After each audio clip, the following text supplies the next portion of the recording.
Hello. On September 10th, 2019, a horrific incident occurred when a man was brutally castrated using a pit bull. This gruesome scene wasn't merely an act of torture, it was a cold and deliberate message from gang leaders. A declaration of war. But this was only the beginning of an unprecedented series of brutal events.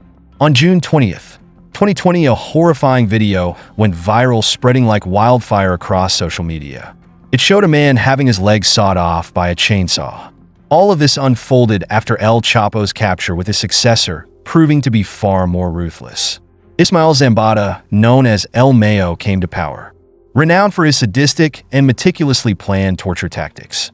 It was he who ordered the kidnapping and torture of the man in the video, delivering a powerful message to anyone bold enough to defy his authority. The brutality was fueled by a new generation of emerging gangs in Mexico aiming to topple the old guard led by El Mayo. In response, El Mayo launched a campaign of terror, seeking to instill fear in all who questioned his reign. This campaign didn't stop at kidnappings. It involved heinous acts of torture, with many atrocities filmed and shared openly on social media to maximize intimidation. The man in the video was a member of the Los Chapitos gang. The cycle of violence wasn't started by El Mayo. He was merely continuing the blood-soaked legacy left behind by El Chapo. In January 2019, the FBI confirmed the existence of another video showing a man being tortured, where El Chapo himself participated in the torment and interrogation. The areas hit hardest by this terror include Sinaloa, Durango, and Chihuahua, regions where the gang has established strongholds. Yet the violence didn't confine itself to these states. It spilled into neighboring areas and rippled across the entire country. People living in gang-controlled zones regularly witness horrifying sights: decapitated bodies scattered along streets or corpses hanging ominously beneath overpasses. In April 2024 in Puebla, Mexico, police discovered an abandoned car amidst the bustling traffic on a busy highway. Inside the vehicle were the bodies of 7 people. 5 of them had been decapitated. 1 was completely dismembered, and the last showed signs of a brutal, violent death. The terror was not merely in the sight of mutilated bodies, but in the realization that this was far from a typical crime scene. Beside each corpse was a handwritten note exposing the alleged crimes of the victims, ranging from petty drug dealing to extortion. It appeared these people had been tried and executed by a gang's court, their bodies displayed as a warning to others. This grotesque case serves as a chilling reminder that dismemberment is still a grimly effective tactic in the dark underworld of Mexico's drug war, where gangs rule with merciless efficiency, enforcing a form of horrifying justice that leaves death and fear in their wake. In September 2019, another brutal event shocked the community and ignited fear in the hearts of many. A man accused of raping a young girl was subjected to a grotesque act of justice by a gang. The victim, a man in his late 20s, had been lured to a remote location under the guise of a business discussion. After the young woman bravely reported the incident to authorities, she received no meaningful support. Frustrated by the authorities' failure, the gang decided to handle the criminal in the most brutal way imaginable. They organized a live broadcast on Instagram, drawing in a small, restricted group of viewers to witness the barbaric attack. What followed was nothing short of a nightmare. The video showed the man held down by multiple gang members while a specially trained pit bull was provoked to attack his genitals. The victim's desperate screams for mercy mixed with the laughter and jeers of his torturers, creating a nightmarish scene. Although the live broadcast was quickly removed, the disturbing images rapidly spread across other social media platforms, instilling deep fear in everyone who saw them. As the dog carried out its orders, tearing into the man's flesh, his screams grew weaker. Ultimately, no one knew what happened to the man. The gang revealed no further information, and authorities were unable to trace him. Then in 2019, yet another video surfaced involving a group of men from Rosario de Tezepaco, Mexico. These captives were bound and had their genitals cut off in a brutal purge by a rival gang. They weren't just humiliated, they were forced to eat their own mutilated body parts. A horrifying act that took brutality to new extremes. But the violence in Mexico's drug world didn't stop there. Victims were frequently decapitated, with gang members operating without fear. infamous for their merciless punishments to maintain control.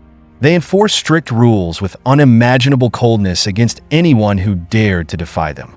In January 2010, the body of Hugo Hernandez, a high-ranking member of the Juarez gang, was found scattered across the streets of Los Mochis. But the story grew more horrifying with the adoption of a new tactic, flaying faces to instill terror among rival gangs and potential traitors. This incident was directly connected to the infamous drug lord El Chapo, an event that sent shivers down everyone's spine. As the war between the Sinaloa and Juarez gangs erupted under El Chapo's command, he decided to send his enemies a chilling message.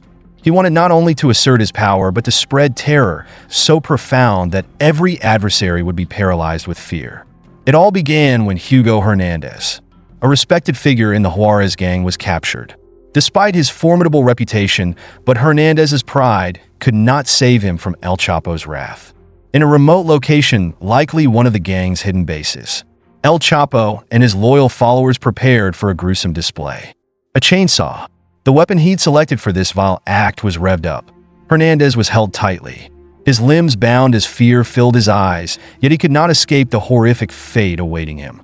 With a cold smile and merciless gaze, El Chapo slowly brought the chainsaw closer to Hernandez's face.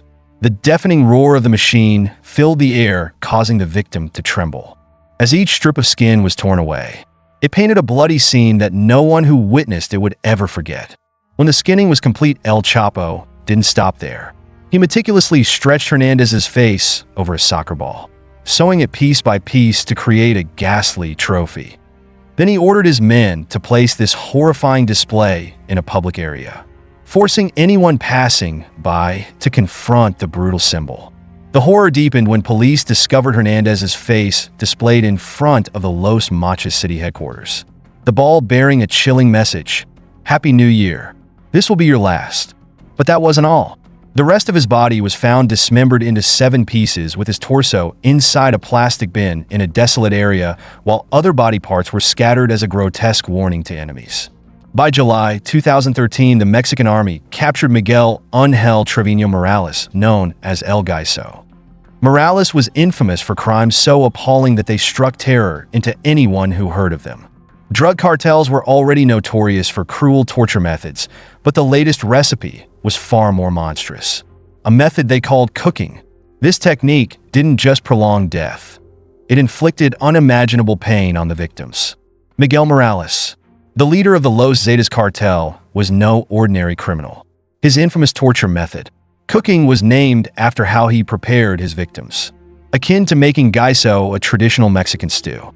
Following Morales' arrest, horrific details of his brutality emerged, revealing the depths of his cruelty within the drug world.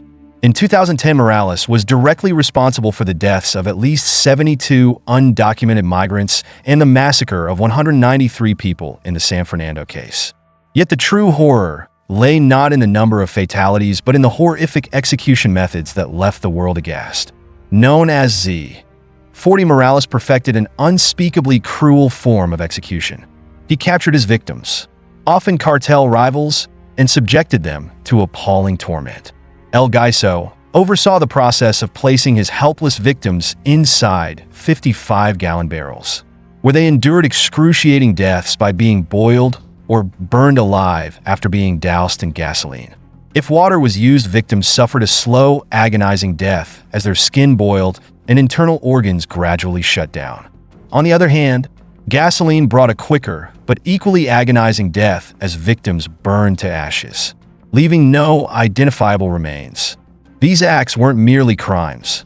They became symbols of unrestrained brutality within the ruthless world of the cartels. Then there was Heriberto Lazcano, also known as Z3 or El Lazca, whose practice of raising lions and tigers to kill people sent shivers through everyone. Lazcano, a notorious kingpin within the Los Zetas cartel, was infamous not only for his mass killings, but for his unimaginable cruelty. Like an emperor presiding over ancient Roman arenas, Lazcano turned wild beasts into tools of carnage. According to gruesome rumors, he forced his unfortunate victims into cages with lions and tigers, where they were torn apart.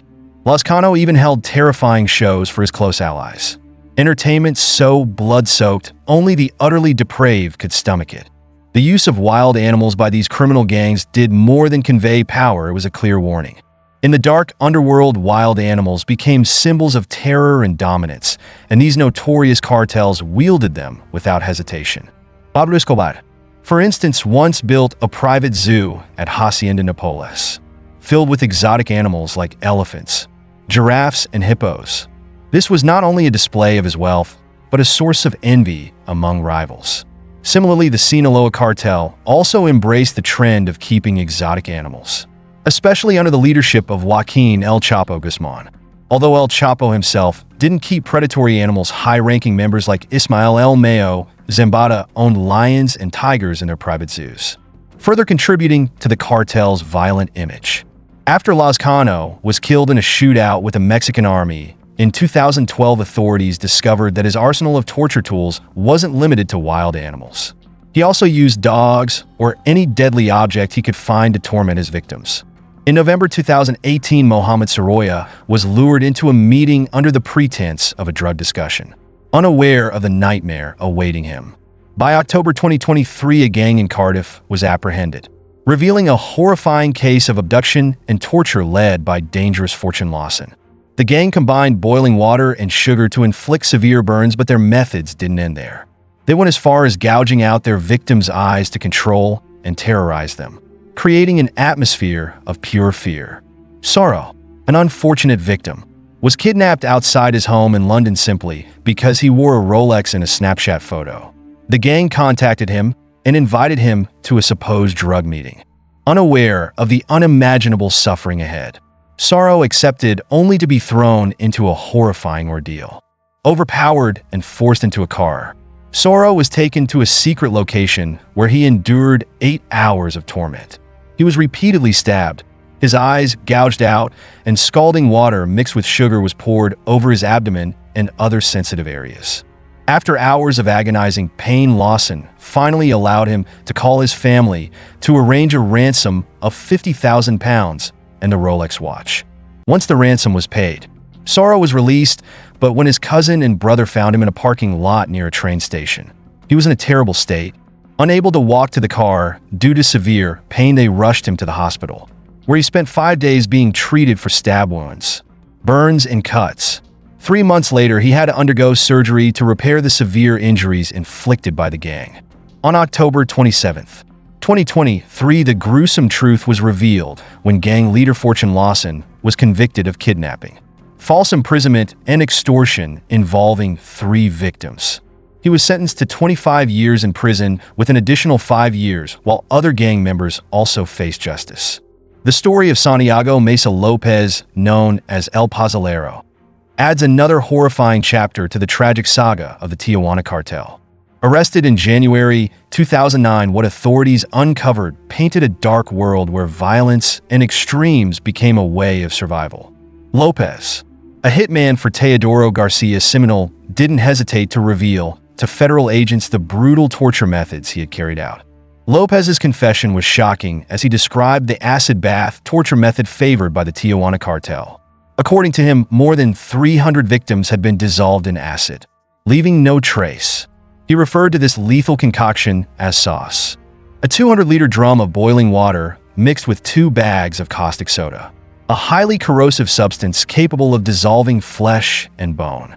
Federal reports outlined the horror of this execution method, where victims, still alive, were submerged into the boiling chemical mixture, enduring unimaginable agony as their bodies slowly disintegrated in an unrelenting execution. The pain and terror they experienced while their bodies dissolved remains unimaginable. Initially sentenced to just 10 years in prison in 2012, Mesa Lopez was set for release in 2022. However, pressure from the community and law enforcement led to an extension of his sentence. In 2024, Mesa Lopez received an additional 30 years in prison for kidnapping and his connections to organized crime, marking yet another dark chapter in his life of crime. But the story didn't end there. In 2023, another disturbing case emerged when a man sleeping peacefully suddenly became the target of a brutal criminal gang. The 26-year-old residing on Brennan Street faced a true nightmare when 6 masked criminals broke into his home, wielding guns and hammers intent on spreading fear and seizing either cash or information. Still groggy from sleep, the young man was dragged from his bed, confronted with a horrifying scene as the masked men began their merciless attack. They beat him ruthlessly, but the worst part was yet to come. They began forcibly extracting his teeth with sharp tools. Gloved hands methodically went to work, leaving his face scarred with wounds that would never truly fade. His mind would be forever haunted by the pain and humiliation these men inflicted upon him. These brutal actions eventually led to the arrest and prosecution of 6 gang members, aged 19 to 21, on serious charges including illegal entry, grievous bodily harm, and detention with the intent to extort. Yet the haunting shadow of fear lingered, and the scars on the victims' bodies stood as a grim testament to the limitless cruelty of the criminal underworld. In 2014, a shocking incident in the United Kingdom saw a criminal gang unleash terror with vicious attacks on rival members. Their hallmark method of retribution was none other than tooth extraction, a savage act of revenge intended to send a powerful message. One fortunate survivor recounted his horrifying ordeal. He was restrained, his mouth forced open as masked attackers used pliers to wrench his teeth out. The excruciating pain left not only physical injuries but deep mental scars that would never fade. Even more terrifying was the fact that those responsible for such cruelty remained at large. Then in August, 2020, tragedy struck again when Lisbeth Flores, a 23-year-old U.S. woman, became the victim of brutal torture. She was abducted while visiting Matamoros, Mexico, to see her boyfriend, and only a day later, her mother reported her missing. But the horror didn't end there. Lisbeth endured unimaginable suffering, from beatings to burns, and even had her teeth extracted. Investigators later revealed that the kidnappers had even scalped her, a chilling image of the cartel's merciless brutality. Tooth extraction, one of the oldest torture methods, inflicts not only physical agony but also psychological trauma, etching indelible scars on the minds of its victims as a reminder of the horrors they endured. Meanwhile, in Haiti, an even darker world unfolds. Jimmy Barbecue Cherizier, the infamous leader of the G9 and Family Gang, is feared for his gruesome acts of brutality. Barbecue doesn't just torture his victims, he burns them alive, carrying out this barbaric act with chilling detachment and cruelty. His very name strikes fear into the hearts of Haitians who know all too well the horrors he brings. He would kidnap his enemies, torturing and humiliating them until unbearable pain became their daily existence. But what was even more horrifying was his perverse enjoyment in turning his victims into human torches. With a single match, he would ignite them, watching the terrifying sight of flames engulfing their bodies as their anguished screams echoed through the air. With each passing second, the heat intensified, searing flesh and bone alike. Barbecue would stand there with a smile, taking satisfaction in the prolonged suffering of others. His brutal acts revealed not only his utter disregard for human life, but also the twisted pleasure he took in others' agony. Exploring the depths of the criminal world, we cannot overlook Marciano Chano Milan Vasquez, an enforcer for the Los Zetas cartel notorious for his limitless cruelty. Understanding that rival cartels did not fear death or torture, he targeted not just his enemies but also their loved ones. This cold ruthlessness was evident as he abducted and tortured family members as the harshest form of punishment he could exact. These stories are not isolated incidents, but rather brutal fragments of a larger, grim portrait of crime, painting a picture of a dark world where life and death rest in the hands of the ruthless. In 2015, Texas law enforcement endured a tense long night before finally breathing a sigh of relief when they captured Marciano Milan Vasquez. The ensuing court proceedings were marked by dramatic revelations, and a harsh sentence was handed down for his heinous crimes, including murder and drug trafficking. However, his horrific secrets came to light when a former accomplice, displaying immense courage, decided to confess and testify as a witness. The testimony was like a nightmarish revelation, exposing the depths of evil these criminal organizations were willing to sink to. Going back to 2013, Vasquez had kidnapped Gustavo Rodriguez, a former ally in the Zetas drug trade after a shipment of stimulants was seized by U.S. authorities. But the horror did not stop there. His cruelty reached a new peak when he abducted Rodriguez's innocent relatives, a married couple and their young daughter. Blindfolded, Rodriguez was taken to a secluded place where fear awaited him. Once the blindfold was removed, he was confronted with an unforgettable scene. His relatives held captive near a roaring fire barrel. Vasquez, with eyes devoid of mercy, forced Rodriguez and his parents to watch the most horrifying act imaginable as he used a saw to brutally dismember the young girl. Rodriguez's testimony revealed not just a murder, but Vasquez's monstrous nature. And he didn't stop there. He continued his assault, repeating this horrific act with each of the parents, making them endure the agony that their daughter had suffered. Every scream, every desperate cry for help only seemed to fuel the dark thrill Vasquez felt. This brutality was not just personal, it was a calculated message of fear, a warning carved deeply into the minds of anyone who dared oppose him. In court, witnesses testified that Vasquez was not only a ruthless killer, but also one of the masterminds behind the abduction of hundreds of people, many of whom met a similar fate, lined up and gunned down. In the end, a fitting punishment awaited him: 2 consecutive life sentences, a grim nail sealing the fate of this man who had sown terror. Vasquez paid the price for the murders and savage acts of violence he had inflicted in the bloody wars between criminal cartels in northern Mexico, a world he had chosen to showcase his mercilessness. What do you think about this story? Leave your thoughts in the comments below to share with others. Don't forget to like and subscribe to support my channel. Thank you for watching. Goodbye.